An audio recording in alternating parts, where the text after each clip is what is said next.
Estamos de volta. A urgente redução das brechas que favorecem a corrupção e relações promíscuas entre o público e o privado nas relações entre os setores da nossa sociedade. Essa é a conversa de hoje no Melhor e Mais Justo. Estão aqui com a gente Felipe Saboia, gerente de Relações Institucionais do Instituto Etos, e Pedro Aguerre, diretor-secretário da Escola de Governo. Quais os desafios para avançar no combate à corrupção e definir as corresponsabilidades dos governos, das áreas legislativa e judiciária, das empresas e da sociedade civil? Você, Felipe, já estava apontando isso de propostas do Etos. Se pudesse fazer uma síntese, qual o caminho para a gente, enfim, melhorar essas relações entre o público e o privado naquilo que tange a corrupção, né? Eu acho que um exemplo que pode ser dado, Tuto, é exatamente na relação entre empresas e governos, né? Recentemente, você teve a Lei de Conflito de Interesses, que acho que, se eu não me engano, de 2013, que ataca um pouco no Estado, né, no governo, nos representantes públicos, na sua relação com as empresas. Você teve a Lei Anticorrupção Empresarial, que lida com a parte das empresas em relação ao Estado, e digamos que falta um intermediário aí. Eu acho que aí é uma proposta que o Etos coloca, que está no nosso plano, que é a regulamentação do lobby, ou da defesa de interesses, né? Porque o lobby, historicamente no Brasil, exatamente pela questão anterior, sempre foi visto de forma negativa, porque ele era feito de forma obscura e por poucas pessoas, aqueles que tinham acesso ao poder.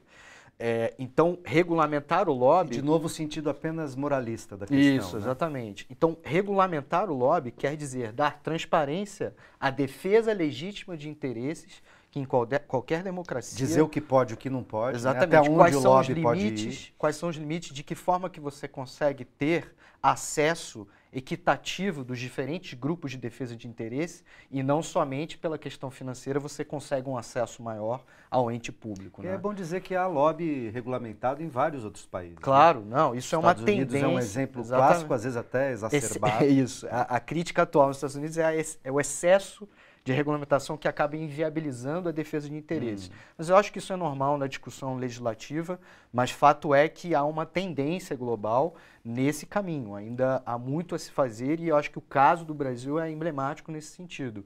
Hoje não se sabe exatamente, né, quem são as pessoas que defendem os interesses, que é uma coisa legítima em qualquer sociedade, mas quem são essas pessoas, com quem que elas se encontram, qual é a agenda, né, quanto tempo isso. Então, a gente entende que a regulamentação do lobby é uma proposta que exatamente atacaria o intermediário da relação público-privada. Pedro, escola de governo, né? Pensar a gestão pública, tá certo? Pensar a governança pública e, portanto, as relações do público com o privado, as relações do público com a cidadania, mas também as relações público-privadas especificamente. Sim. O que vocês, desde a escola de governo, apontariam como pontos centrais para combater isso que a gente viu no nosso primeiro bloco, de relações tão promíscuas, tão perversas, para usar uma expressão, um termo que você utilizou, nessa configuração dessa complexa relação entre o público e o privado? O que vocês sugeririam como pontos centrais? A escola de governo assenta muito toda a sua visão de mundo na questão da cidadania ativa e na questão da mobilização da sociedade. Então, por exemplo, nós depositamos muita expectativa nos instrumentos de participação direta da população, né, que estão inscritos na Constituição, os plebiscitos, os referendos, as iniciativas populares de lei, que já sintomaticamente os nossos legisladores colocaram como prerrogativa própria do legislativo e não como uma prerrogativa do povo, que poderia, a partir de um certo número de assinaturas, por exemplo, validar uma proposta de plebiscito ou referendo. Então, aqui vou usar uma malandragem, né, do nosso Congresso, que colocou isso como uma prerrogativa interna do Congresso. Isso dialoga com qual é a composição e o perfil desse Congresso. Então, dialogando com essa questão da regulamentação do lobby, né, eu estava lendo a existência de 400 frentes parlamentares, 400 áreas de interesse representadas no Congresso de forma não identificada e não clara, né? E muito desigual, né? Porque a gente sabe que certas representações no Congresso são muito fortes e outras são muito menores, né? Justamente, uma simetria brutal entre os interesses da soberania popular, né, da mulheres, negros, trabalhadores, indígenas, LGBT, representação sindical e dos movimentos sociais, do movimento de moradia. Essa representação é minúscula, diminuta. O Brasil tem menos mulheres no Congresso do que países como o Afeganistão, por exemplo, né, em termos percentuais. Né? Menor do que Irã, menor do que Turquia, menor... São países que, aparentemente, pelo menos, discriminam muito fortemente a mulher, né? Tem uma cultura completamente diferente em relação às relações de gênero, que nós olhamos de uma forma muito estigmatizada, né? Mas nós, quando nos voltamos ao espelho para cá, vemos uma ausência absoluta. E mesmo quando você usa de legislações para motivar a presença de mais mulheres na política, elas foram deturpadas e usadas indevidamente pelos próprios partidos. Então, é uma coisa muito complicada. Então, nós temos as bancadas já conhecidas, os grandes bancadas do agronegócio, da bala, da área religiosa, conservadora. Essas grandes bancadas orientam muito o trabalho do parlamento, né? E quando nós vimos agora as apurações de corrupção que levaram à cassação do deputado Eduardo Cunha, por exemplo, qual que era uma das formas de operação? Dentro das portarias e das leis, eles colocavam interesses espúrios das empresas. Tudo isso reforça a necessidade absolutamente urgente dessa mediação de uma legislação que enfrente essa questão. E me parece também, pegando o gancho, que também é repensar o próprio sistema político como um todo, né? A gente chegou a esse ponto da política muito em função do sistema político que a gente tem. Fazer a reforma política aqui, com esse Congresso, fazer a reforma política é meio então, perigoso, né? Exatamente. Mas ela é necessária, mas cabe a nós, como sociedade, identificar como isso é possível, né? Como que a gente ter uma renovação no Congresso com representatividade da sociedade, que os anseios da população sejam representados no parlamento. Acho que o Ethos participou muito ativamente, levando propostas do que seria um sistema político ideal. Eu acho Felipe, deixa eu aproveitar e botar perguntas dos internautas que estão perguntando coisas nisso que você já trouxe para a roda. A Gildete Ribeiro diz o seguinte: por que não fazem a reforma política? Que só gera déficit e isenção de impostos das petroleiras, só aí já daria para pagar a Previdência, que já arrecadou 1 trilhão. Se pagarmos impostos, onde está esse dinheiro? O problema também ela misturou reforma política com reforma tributária, né, Gildete? São as duas coisas, né? Mas o problema é que esse tema da reforma política ele é falado por todo mundo, mas ele é de fato pouco discutido, né? De forma oficial pelo parlamento. E é complicado, né? Você ter uma parte diretamente interessada discutindo isso, né? Porque se você tem de fato uma reforma política, muito do Congresso atual pode não estar lá na próxima legislatura. Então, depender do Congresso para isso é muito complicado, né? Mas o que a gente defende em termos de um sistema político, acho que primeiro, que já acontece no Brasil, que é não mais as empresas contribuírem para o financiamento de campanhas, né? A gente vai ter agora, pela primeira vez, a primeira campanha em nível presidencial com essa característica. Mas isso não é o suficiente, porque se as campanhas continuam no mesmo patamar de custo, os candidatos vão buscar esses recursos de outras maneiras, né? Então, isso é muito complicado. A reforma política deveria justamente tentar baratear as campanhas, né? Hoje, a relação entre valor arrecadado, ela é diretamente proporcional à eleição. Ao número de Quanto mais recurso você arrecada, maior é a sua chance de ser eleito, né? Então é complicado porque a questão financeira passa a ser a questão mais importante no debate eleitoral, e não as ideias, né? É um desvio total da democracia e da política. Então, né? Qualquer que seja a reforma política, ela deve mudar isso para que o debate das ideias, né, e dos anseios da população volte para o cerne da questão. Tem uma outra pergunta que eu deixei passar aqui, vou voltar, porque ela coloca, estavam falando do legislativo, a reforma política e tal, ela coloca de novo a questão, puxa de novo o judiciário para a nossa conversa, que ela diz assim: nós eleitores temos a escolha mal ou bem, a cada eleição no Poder Executivo e no Legislativo. Por que não no Judiciário? A Escola de Governo participa de algumas iniciativas, como a campanha pela reforma política, junto com o INESC, outras instituições. O Ethos integra também essa mobilização da sociedade civil por uma reforma política abrangente. E ela abrange uma reforma do judiciário.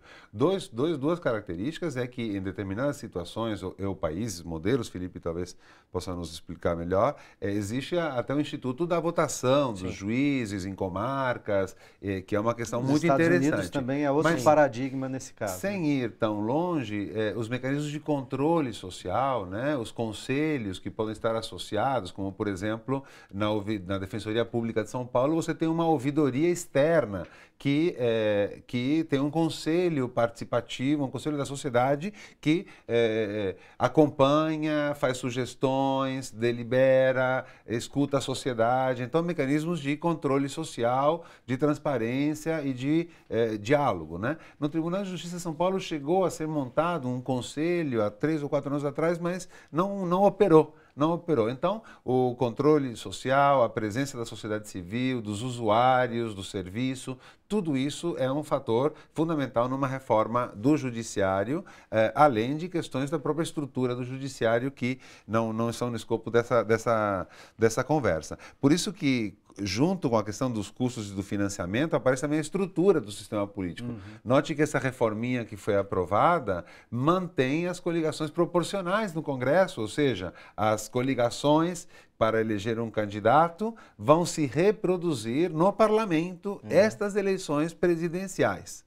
Então, isso gera um caldo de uma tendência à perpetuação dos atuais parlamentares, que é muito prejudicial e fortalece aquela pleiade enorme de partidos e não partidos mais programáticos. E isso ao lado, embora seja muito positivo, ou seja uma conquista da sociedade, que a gente vai avaliar melhor a questão da supressão do financiamento empresarial das campanhas, nós mantivemos o não limite para o financiamento privado. E essa é a janela pela qual os poderosos, os ricos e as próprias empresas poderão operar por meio das pessoas físicas que não terão limite. Então, se você pegar o Brasil, que tem 6 bilionários, que amealham a mesma fortuna que 100 milhões de brasileiros, e você não tem limite para o financiamento privado de campanhas, você vai ter uma situação análoga à que temos no município de São Paulo. Um prefeito que se elegeu com recursos próprios e que ainda financiou diversos vereadores. Ou seja,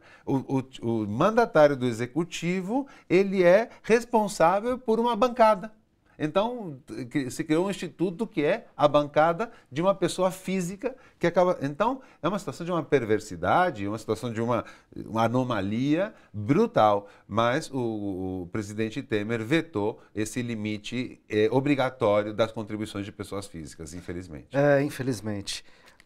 O Edson Macedo pergunta para você, Felipe, se no estado do Rio os poderes executivo, legislativo e de controle judiciários estão corrompidos, por que devo acreditar que o MPF e mídia, que hoje acusam e prendem, não estariam? Isso eu não tenho pleno conhecimento das relações entre os poderes no Rio de Janeiro para afirmar isso, né? Mas é uma situação inusitada, talvez, essa situação que acontece no Rio. Eu, pelo menos, nunca tinha presenciado pessoas, figuras de primeiro, né, de alto escalão dos poderes, das diferentes organizações, estarem presos, né? Eu, de fato, nunca tinha percebido isso. Agora, ao mesmo tempo, eu acho que caberia à sociedade fluminense um pouco repensar a sua própria posição também como sociedade, né? Às vezes falta um pouco isso, há uma desilusão muito grande hoje em dia no brasileiro em relação à política, né? Então, há um certo ar de desilusão e conformismo que as coisas nunca vão mudar. E eu acho que eu acho que exatamente nesses momentos é que você tem que demonstrar que há caminhos possíveis, por exemplo, começando um processo eleitoral no ano que vem, né? Eu acho que tudo que está acontecendo no Brasil mostra que o nosso sistema político, o legislativo, tem um papel chave, né? Historicamente, os cidadãos e cidadãs brasileiros sempre olharam muito para o executivo, né? E o legislativo era uma coisa de alguém me dá aí o nome de alguém para poder votar, né? E acho que tudo que está acontecendo demonstra que o legislativo tem um papel fundamental, né? Sem o legislativo, o executivo não governa. Então, a minha expectativa é que nessa eleição talvez haja uma consciência maior da população em relação à importância de votar bem no legislativo. Eu tenho mais perguntas aqui. Eu vou eleger uma, porque a gente não vai ter tempo, infelizmente, para todas. A do Eduardo Selga, porque, de certa maneira, acho que ele permite que a gente faça uma espécie de síntese conclusiva nos últimos e poucos minutos que nos restam no programa. Então, vou pedir para que vocês dois respondam o mais brevemente possível. O Eduardo diz o seguinte: o argumento de que a corrupção está no DNA do brasileiro tem servido para sustentar sutilmente a destruição das instituições do Estado numa atitude apocalíptica.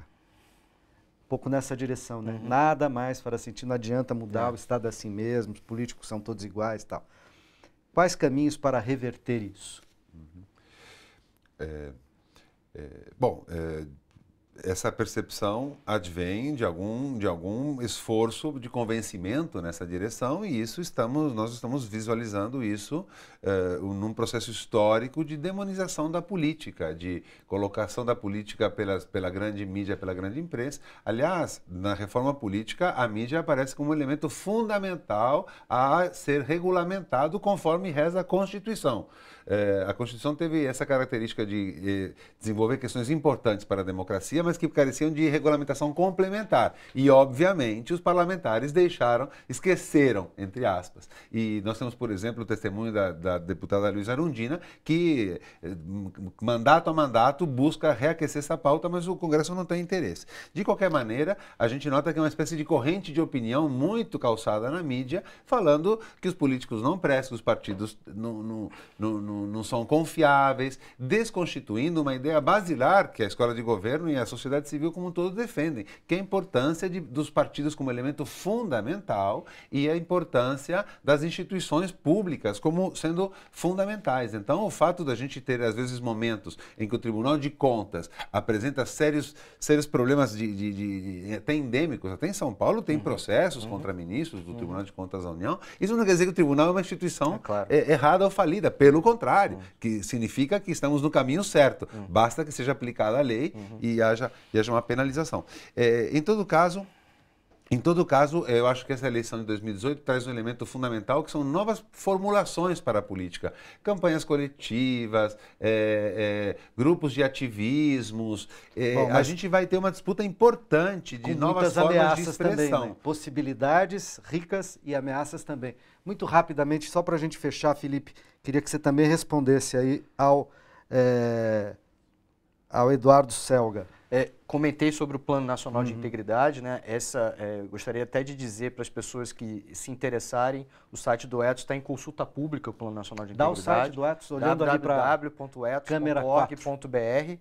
O texto ainda está em consulta pública e ali todas as propostas do plano estão colocadas e as pessoas podem fazer sugestões. Mas acho que só para deixar marcado também no papel das empresas, comentei as transformações internas que as empresas podem fazer, mas há transformações também setoriais, fundamentais, né? Também não adianta uma empresa de um determinado setor importante mudar se as práticas do setor continuam da mesma forma. Então, a gente estimula muito o papel das empresas coletivamente mudando através de acordos setoriais de integridade. A gente tem exemplos no setor de saúde, especificamente em órteses, próteses e medicamentos hospitalares. Tem 200 empresas que se comprometeram publicamente, concorrentes, em seguir determinados padrões com controle e monitoramento. Temos o exemplo do Pacto pelo Esporte, que é interessantíssimo também, as pessoas podem buscar no Google. São empresas patrocinadoras do esporte brasileiro que colocam contrapartidas em relação ao patrocinado. Ou seja, porque a Lei de Corrupção Empresarial coloca que se houver qualquer caso de corrupção numa CBF da vida, a empresa é corresponsável desse processo. Então, é uma forma, é um acordo entre empresas para mudar essa realidade. E a gente está trabalhando acordos em outros setores também, a gente acredita muito na capacidade da mudança a partir da mobilização setorial. Muito obrigado, Felipe, Pedro. Foi uma ótima conversa. Obrigado a você que nos acompanhou até aqui. A gente está vendo, né, que a situação é muito complexa, a solução disso será processual, passa por recuperar a nossa democracia e depois por radicalizá-la, né? Democratizando a mídia, democratizando nosso sistema tributário, que é muito injusto, regressivo, democratizando a política, tornando de fato a política a nossa ferramenta de construir o bem comum. E o caminho é longo e tem muitas variáveis aí nesse tempo. E se a gente não se engajar, essas variáveis continuarão ou intocadas ou mexidas para pior, como a gente tem assistido nos últimos anos. A gente se encontra na próxima quinta ou a qualquer momento pela internet. Um forte abraço.